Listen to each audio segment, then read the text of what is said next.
On April 14th, JPMorgan Chase reported the best quarterly results in the firm's history. Net income of $16.5 billion, a 23% return on tangible equity. Markets revenue of $11.6 billion, a record that demolished the previous high. Every single business line grew. And the next morning, CEO Jamie Dimon sold $40 million of his own stock. The bank beat EPS estimates by 9% and revenue estimates by 3%, and the stock finished the day essentially flat. That tells you something. The market heard the record numbers and then heard Dimon warn about increasingly complex global risks and trim the full-year interest income guidance.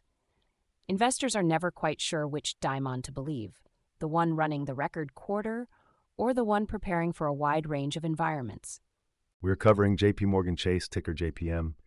Q1 2026 earnings. I'm Hudson Thomas. And I'm Lana Chen. This is Charged Alpha, the S&P 500 stock encyclopedia. Let's get into it. JPMorgan Chase is the largest U.S. bank by total assets, $4.9 trillion as of the end of March 2026. By market cap, it clocks in at $843 billion, making it one of the 10 largest public companies in the world. The firm traces its history back to 1799 when Aaron Burr, yes, that Aaron Burr, founded the company that eventually became the Bank of the Manhattan Company. It employs about 318,000 people globally. The business runs through 4 segments. Consumer and community banking is the retail franchise, 44 million American households, credit cards, mortgages, auto loans, and 9 million small business clients. Corporate and investment bank does everything else at scale. Investment banking fees, fixed income and equities trading, securities services, and payments infrastructure for corporations and governments worldwide. Commercial banking serves mid-market companies and commercial real estate. And asset and wealth management oversees $4.8 trillion in client assets. What makes JPM hard to replicate is that those 4 segments reinforce each other. The retail deposit base, $700 billion in relatively cheap consumer deposits, funds the CIB's lending at a structurally lower cost than a pure investment bank could achieve. The CIB's global relationships flow business back into commercial banking. The AWM platform captures wealth from the same clients the CIB advises on transactions. The Why Now story is genuinely interesting. Q1 2026 produced what might be the best single quarter JP Morgan has ever posted, and the CEO spent the earnings call warning that it might not last. At a stock price above $312, trading at 2.4 times book value, the market is pricing in a lot of permanence. The debate is whether the Q1 results represent the new normal or a peak. Jamie Dimon has been CEO of JPMorgan Chase since December 2005, making 2026 his 20th full year running the firm. His career started with Sandy Weil at American Express, then Primerica, then Smith Barney. He rose to president of Citigroup when Weil assembled that empire, and then Weil fired him in 1998. That firing launched the greatest second act in modern American business. Dimon went to Bank One in 2000, turned it around, and JP Morgan bought the bank in 2004. He became CEO a year later. Since then, guided the bank through the 2008 financial crisis, the Bear Stearns rescue, the Washington Mutual acquisition, the London Whale trading scandal, and the First Republic acquisition in 2023. In virtually every stress event, JP Morgan came out stronger. His Q1 2026 earnings call commentary was classic Dimon. He called the results exceptional, but immediately added that one great quarter does not define the full year, and that the firm is preparing for a wide range of environments. He specifically flagged geopolitical tensions, large global fiscal deficits, and trade uncertainty as risks that are accumulating. His reputation as America's best banker is largely deserved. The annual shareholder letter is required reading across Wall Street, but the large insider sales, $40 million the day after earnings, on top of $21 million in February, are data points the market doesn't ignore. Executives sell for many reasons. Still, the optics of selling a record quarter are worth noting. Let's work through the financials. Starting with valuation, JP Morgan trades around $313 per share, market cap approximately $843 billion. The trailing PE is about 15 times, reasonable for a bank generating 23% ROTE. More relevant for banks is price to book. At 2.40 times book value, JPMorgan commands the highest multiple of any U.S. megabank. Tangible book value per share is $107, making the price to tangible book closer to 2.9 times. 2.9 times tangible book. That is not cheap for a bank. It is not. It reflects the market's conviction that JPM's earnings power is structurally superior to peers. Now let me walk through Q1 specifically. Managed net revenue, that is revenues net of interest expense, the standard banking measure, came in at $50 and $54 billion. That beat the consensus estimate of $49 and $70 billion by 2.8%. And it is up 10% from Q1 2025. What drove the beat? Three things. Markets had a record quarter at $11.6 billion in total trading revenue, up 21% from a year ago. Fixed income was $7.1 billion, equities $4.5 billion. Investment banking fees surged 28% to $2.9 billion as M&A advisory, equity underwriting, and debt capital markets all strengthened. And net interest income, the core spread between what the bank earns on loans and pays on deposits, was $25.5 billion. All four business segments grew? All four. Consumer and community banking delivered $5 billion in net income with a 32% return on equity. The corporate and investment bank posted $9 billion in net income and a 21% ROE, which is exceptional for a capital-intensive business. Commercial banking and asset and wealth management contributed positive results as well, with AWM reaching $4.8 trillion in assets under management, a record. And the bottom line? EPS came in at $5.94, beating the $5.45 consensus estimate by 49 cents, a 9.2% beat. Net income of $16.49 billion was up 13% from Q1 2025. Return on tangible common equity of 23% is the highest among large U.S. banks and well above the firm's own through-the-cycle target. The efficiency ratio, expenses as a percent of revenue, was 53%. Running a $50 billion revenue quarter at 53 cents of expense per dollar is genuinely impressive for a firm of this complexity. Balance sheet and capital. Total assets at $4.9 trillion. Total equity $364 billion. The CET1 capital ratio, the primary regulatory measure, came in at 15.4%, which is 310 basis points above the regulatory requirement. That buffer gives management significant flexibility. They can absorb a shock, accelerate buybacks, or fund acquisitions without touching the dividend. The annual dividend is approximately $5.90 per share, yielding close to 1.9% at current prices. Overall, JPMorgan's financial health is strong. Record revenue, best-in-class ROT, ample capital, and a balance sheet that has the firepower to weather virtually any scenario. About 25 analysts cover JPMorgan. The consensus is moderate buy, roughly 14 buy ratings, 11 holds, and 0 sells. The average price target is around 337, which implies about 7.7% upside from current levels. The range runs from $280 on the low end to $400 on the high end, a wide dispersion that reflects genuine disagreement about NII trajectory and valuation. Wells Fargo, Evercore ISI, Barclays, and Piper Sandler all maintained overweight or outperform ratings post-earnings. Wells Fargo's analyst called the trading strength structural rather than cyclical, the argument being that JPM's technology investments in the CIB have genuinely improved the franchise's capacity to capture market activity.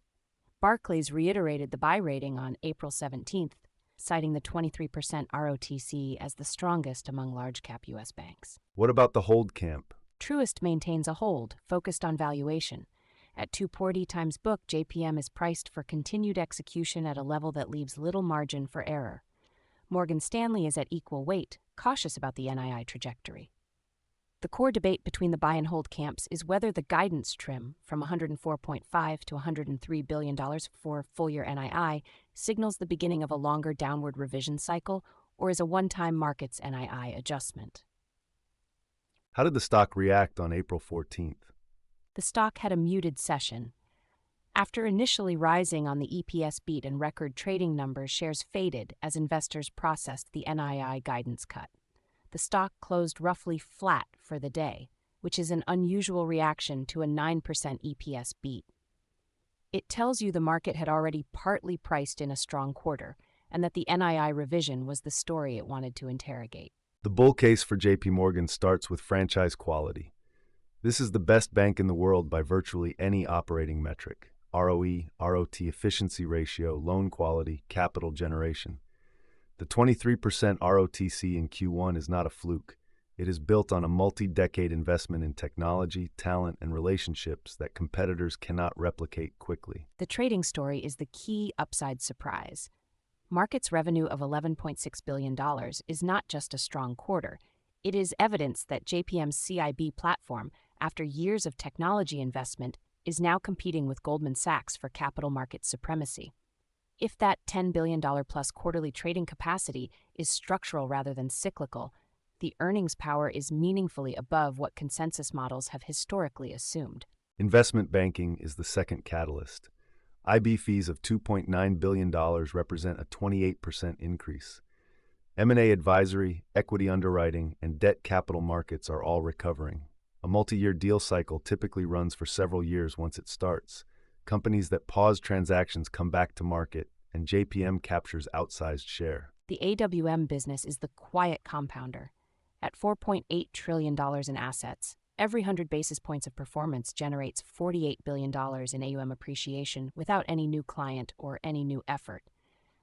That fee income grows regardless of interest rates, making it a valuable diversifier in a rate-uncertain environment. Now the bear case.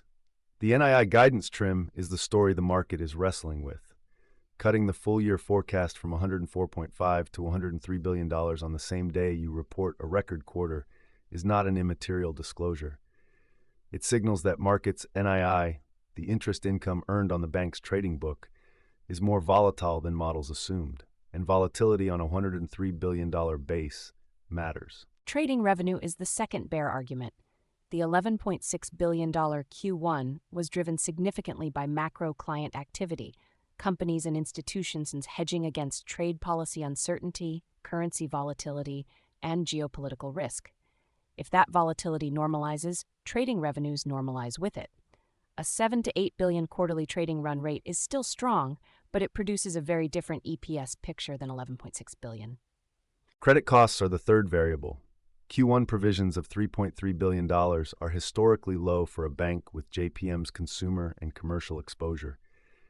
If the U.S. consumer weakens, unemployment rises, card delinquencies tick up, provisions climb quickly. JPM's 44 million consumer accounts and its credit card business are meaningful exposure in a downturn. And valuation is the fourth constraint. At 2.40 times book value, JPMorgan is priced for continued best-in-class execution. There is very limited multiple expansion available from here. If earnings disappoint even modestly, the stock reprices toward the peer multiple, which is closer to 1.5D times book for the average large U.S. bank. That math is asymmetric. The peer comparison for JPMorgan is straightforward and revealing. Bank of America trades at 1.31 times book value, a 45% discount to JPM. Citigroup, coming off its own record quarter, is at 1.09 times book, literally half the JPM multiple. Both of those banks are growing revenue at comparable or faster rates than JPM in certain metrics. Goldman Sachs is the one peer that commands a higher multiple, 2.61 times book, because it is a pure capital markets story. But JPM's Q1 trading revenue of $11.6 billion was competitive with Goldman's quarterly trading output while also carrying 44 million consumer households and a $4.8 trillion wealth management platform. If you think JPM's CIB deserves a Goldman-style multiple on that business, the blended valuation looks cheap. Bank of America is probably the most interesting comp from a risk perspective. BAC at 1.31 times book is far cheaper, but has significant sensitivity to interest rate changes. Its asset-liability position has been well publicized. JPM's portfolio is more defensively positioned. The multiple difference reflects both franchise quality and balance sheet risk management. The takeaway from peer comparison is that JPMorgan's premium is expensive, but arguably earned. The ROTC gap is real, 23% versus 13 to 17% for most peers. The question is whether the premium is already fully priced or whether continued execution keeps closing the gap toward a sustainable higher multiple. The options market was clearly positioned for a positive earnings reaction. Call volume outpaced puts roughly 1.4 to 1 heading into April 14th, with implied volatility around the 58th percentile at about 29%. The market was pricing an expected move of roughly 3.5 to 4% in either direction. The stock's muted reaction, essentially flat on the day, meant that options buyers were disappointed and premium sellers were rewarded. Post-earnings implied volatility compressed from 29% to around 24%, which is the standard IV crush pattern. The heaviest call open interest was concentrated at $315 to $300 strikes, which essentially capped the upper end of the expected range. JPM tends to have well-calibrated implied moves because it reports early in bank earnings season and analysts have good models. Insider activity at JPMorgan in Q1 and early Q2 2026 was entirely one-directional. 6 transactions totaling approximately $78 million in sales, 0 purchases. The headline transaction came on April 15th, the day after the record earnings report, when Jamie Dimon sold 130,488 shares at $306.56, generating just under $40 million. CFO Jeremy Barnum sold 5,611 shares on the same day for approximately $1.7 million. They were selling at $306. The stock is over $312 now. They left some money on the table, Which suggests these were pre-planned sales under Rule 10b5-1 schedules established months in advance, not a read on the near-term stock price. Diamond still holds over 1.68 million shares after that transaction, well over $500 million of personal exposure to JPMorgan stock. The February sales, Diamond's $21 million and CIB co-CEO Troy Rohrbaugh's $15 million, follow the same pattern.